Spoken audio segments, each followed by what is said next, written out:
शिल्पी घर के काम से फ्री होती तो बोर होती, जिसके बाद उसने घर में ही दुकान खोलने की सोची। अरे ये इतने सारे कपड़े, अरे बहू क्या करेगी इनका? माँ जी, मैं घर में बोर होती हूँ तो सोचा सामने के कमरे में कपड़ों की दुकान खोल लूं। घर का काम भी हो जाएगा और 4 पैसों की कमाई भी। अरे वाह वाह, ये तो बहुत ही अच्छी बात है। मैं भी तेरी मदद कर दिया करूंगी। वाह माँ जी, तब तो मजा आ जाएगा। अब हम दोनों मिलकर खूब पैसे कमाया करेंगे। अब क्या था, सास बहू का काम चल पड़ा। एक दिन, अरे राकेश की माँ, सुनती हो? कहाँ चली गई? भूख के मारे पेट में चूहे कूद रहे हैं। अरे नंदिनी, कहाँ हो? भूख लग रही है।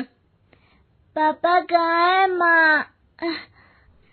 पता नहीं बेटा, भूख लग रही है। आज तो किसी ने चाय भी नहीं पूछी। तभी सास बहू घर के अंदर ढेर सारे सामान के साथ आती हैं और वो भी हंसती हुई। अरे वाह बहू, ये तो बड़ी अच्छी मार्केट दिखाई तूने। बड़ा ही सस्ता सामान था। हाँ माँ जी, और ये सामान हम डबल पैसों में बेचेंगे, मजा आ जाएगा। अरे बहू, भूख लग रही है, कुछ खाने को दे दे। माँ क्या बात है, आज किसी ने पापा को चाय भी नहीं दी? अरे बेटा, अब 40 साल में तेरे पापा ने क्या चाय बनाना भी नहीं सीखा? अरे बेटा रहने दे अब इस बहस को। तुम लोगों ने वैसे बनाया क्या है? बहू परेशान हो जाती है और सास को अकेले में लेकर जाती है। माँ जी, आज तो हम लोगों ने खाना ही नहीं बनाया। अरे बेटा, बाहर के छोले भटूरों से पेट इतना भर गया कि याद ही नहीं रहा कि घर में ये लोग भी हैं खाना खाने के लिए। अब क्या किया जाए? तभी घर में एक महिला आती है। जी वो सुना है आप लोगों की यहाँ साड़ी बिकती है, जरा दिखाएंगे क्या? हाँ हाँ, क्यों नहीं। माँ जी, आप इन्हें साड़ी दिखाइए, मैं तब तक पिताजी और इनके लिए खाने का इंतजाम करती हूँ। सास उस औरत को लेकर सामने वाले कमरे में चली जाती है जहाँ उन लोगों ने दुकान खोली थी। वहीं बहू भी किचन में चली जाती है। अब इतनी जल्दी क्या बनाऊं? पापा जी तो खाने के लिए भी बैठ गए हैं। आइडिया, मैं खाना बाहर से ही ऑर्डर कर देती हूँ। थोड़ी देर में खाना आ जाता है और बहू टेबल पर खाना लगा देती है। हे भगवान, कितनी कड़वी दाल बनाई है बेटा। नहीं नहीं पिताजी, वो क्या बात है नंदिनी, रोटी तो चबाई नहीं जा रही है, लग रहा है रबड़ खा रहा हूँ।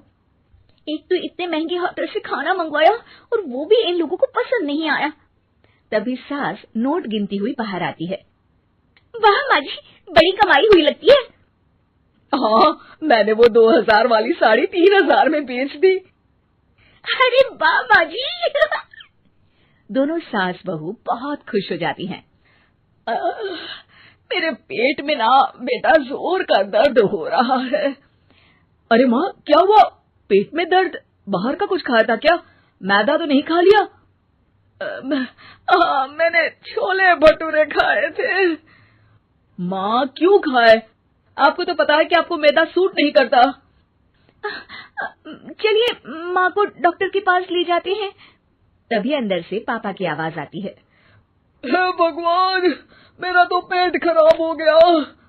सब पिताजी के पास जाते हैं। पिताजी, आपको क्या हुआ?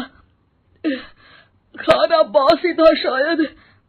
अरे पिताजी, नंदिनी जानती है कि बासी खाने से आपकी तबीयत खराब हो जाती है, तो वो ऐसा क्यों देगी, है ना नंदिनी? वो खाना मैंने बाहर से ऑर्डर किया था।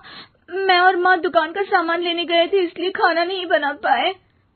क्या नंदिनी, दुकान के चक्कर में तुमने तो सारे घर का हाल बिगाड़ रखा है। चलो अब माँ और पापा को लेकर अस्पताल चलते हैं। अस्पताल में जाने पर डॉक्टर कहते हैं, हाँ, इन दोनों को तो एक दिन के लिए एडमिट करना पड़ेगा। क्या? क्यों? पेट ही तो खराब है ना। हाँ तो घर ले जाइए ना, अगर लग रहा है कि कोई बड़ी बात नहीं है और हम सिर्फ पैसा कमाने के लिए इन लोगों को एडमिट कर रहे हैं।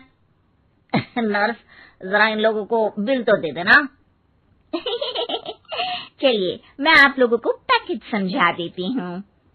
जब बहू के हाथ में बिल आता है, हे भगवान, 60,000 रुपए! इतना तो मैंने कमाया भी ना था। अब समझ गई कि कमाई के चक्कर में घर के लोगों की सेहत के साथ मैं खिलवाड़ कर रही थी।